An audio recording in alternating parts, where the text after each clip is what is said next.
Hey everyone, welcome back to movies world. तो आज हम ईट वेलकम टू डेरी के तीसरे एपिसोड को एक्सप्लेन करेंगे।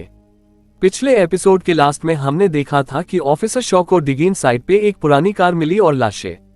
ये एपिसोड शुरू होता है साल 1908 से, जहां एक कार्निवल लगा हुआ है और एक लड़का घूमने आया है। उसे दूर एक छोटी बच्ची दिखती है जिसने क्लाउन गेटअप किया है। वो लड़का एक शो के अंदर जाता है जहां हॉरर चीजें हैं। यहाँ अगर आप गौर करें तो हमें इस सीरीज के डायरेक्टर यानी एंडी मुस्चेटी के कैमियोज भी देखने मिलते हैं। उस लड़के को एक डरावना बूढ़ा आदमी दिखता है जिससे वो डर जाता है और बाहर भागकर आ जाता है।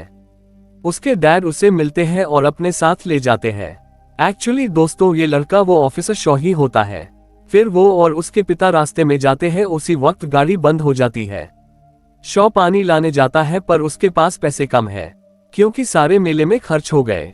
वो लड़की उससे उसका गुलेल मांगती है। फिर शॉ की दोस्ती हो जाती है उस लड़की से। खेलते खेलते शॉ एक जंगल के अंदर चला जाता है जहां जाना मना है। वो लड़की उसे रोकती भी है। फिर अंदर उसके साथ वही बुरा इंसिडेंट होता है जहां उसे एक भयानक चेहरे वाला बड़ा आदमी दिखता है। यही सीन चेंज होता है और हमें इंट्रो दिखता है, वो ही सीन्स के साथ जो मैंने आपको सेकंड एपिसोड में बताया था कि ये सब आने वाले फ्यूचर के लिए बड़े प्लॉट बनने वाले हैं, जो इसके इंट्रो के अंदर दिख रहे हैं। फिर हम देखते हैं लिली को उसकी मॉम जुनिफर हिल्स लाई थी। उसे अब वहां से डिस्चार्ज किया जा रहा है और यहाँ हमें एक और खास कैरेक्टर से मिलाया जाता है जिसका नाम इंग्रेड है और इसे लिली की परवाह है। इंग्रेड कहती है कि तुम्हें कोई भी काम हो या जरूरत हो तो मुझसे मिलना। इधर जेल में चीफ ग्रोगन को मिलने आया है जिसका उसे फंसाने का पूरा इरादा बन गया है। तभी वो सबूत इकट्ठा करने में लगा है। वो ग्रोगन से पूछता है कि आखिर तुम उस रात अगर थिएटर के अंदर नहीं थे तो फिर कहाँ थे। ग्रोगन कुछ नहीं कहता और चीफ सब समझ जाता है। ग्रोगन कुछ छुपा रहा है। इधर स्कूल में रॉनी को सब बुली कर रहे हैं उसके डैड के लिए। लिली रॉनी से मिलती है। रॉनी नाराज है पर लिली कहती है कि मुझे जुनिफर हिल्स भेज दिया था मॉम ने। रॉनी फिर उससे बात करती है, मुझे फिर से वो बुरा सपना दिखा। लिली रॉनी से कहती है कि उसके पास एक प्लान है। वो कैमरा से उन क्रीचर्स की तस्वीरें लेंगी और पुलिस को दिखाएगी, जिस पे रॉनी कहती है कि ये कैसे पॉसिबल है और क्या पुलिस यकीन करेगी। लिली कहती है कि हमारे पास बस यही रास्ता है।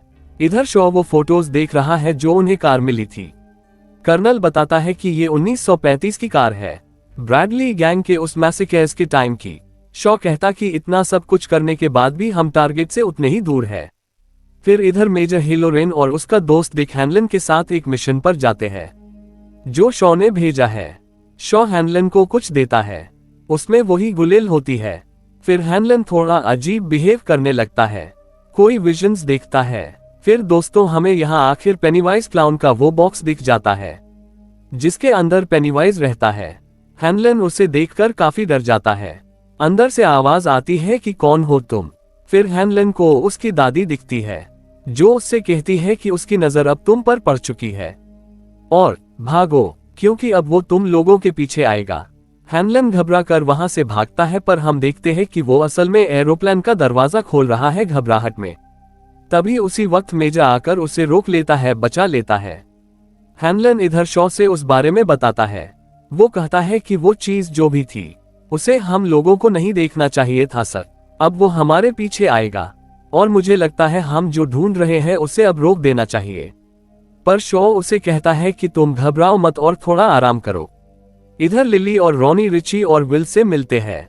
उन्हें उसी हैंगआउट प्लेस ले जाते हैं और सब सच सच बता देते हैं। विल और रिची उनकी मदद करने को तैयार है। रिची कहता है मेरे अंकल भूतों को बुलाया करते थे एक ट्रिक से, जो मुझे पता है, पर उसके लिए हमें कब्रिस्तान जाना होगा। ये सुनकर लिली और रॉनी फौरन तैयार हो जाते हैं। इधर हम देखते हैं शॉ उसी दुकान पर आया है रोज से मिलने, जो वही लड़की है जो बचपन में उसकी दोस्त बनी थी डेयरी में। वो उससे बातें करता है और कहता है कि जो खोज चल रही है मैं उसी का हेड हूँ और तुम्हारे लोग बीच में परेशान कर रहे हैं। उनके पास उन सभी का लीगल वारंट है, पर वो उसे बस अभी समझाने आया है क्योंकि बचपन में रोज ने उसकी एक बार जान बचाई थी। इधर डिक हैनलन मेजर के घर आता है उससे मिलने, क्योंकि वो कहता है कि आज तुम्हारी वजह से मैं जिंदा हूँ।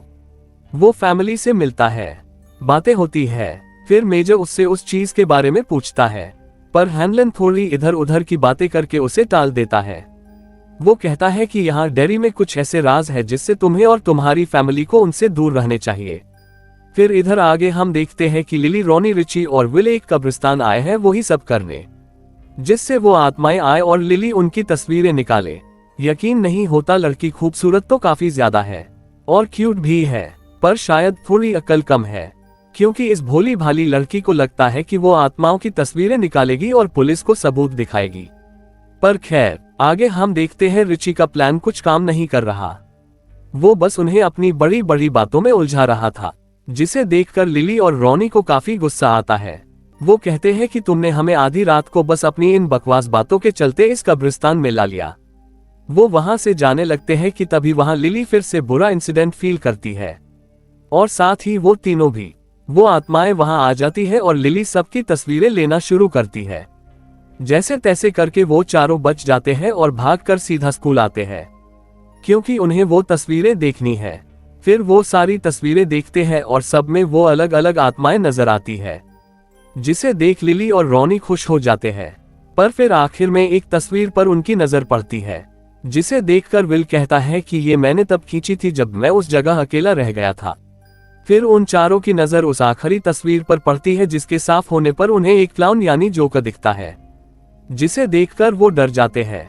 और इसी क्लिफ हैंगर के साथ ये तीसरा एपिसोड खत्म होता है, जो काफी मजेदार था। फाइनली हमें पेनीवाइज क्लाउन की एंट्री देखने मिल रही है सीरीज में। अब इसके आगे के एपिसोड्स और भी ज्यादा मजेदार होने वाले हैं। हम सारी चीजें अच्छे से एक्सप्लेन करेंगे। हमसे जुड़े रहे और चैनल को सब्सक्राइब करके रखें। ये वीडियो पसंद आया हो तो इसे लाइक करें, शेयर करें।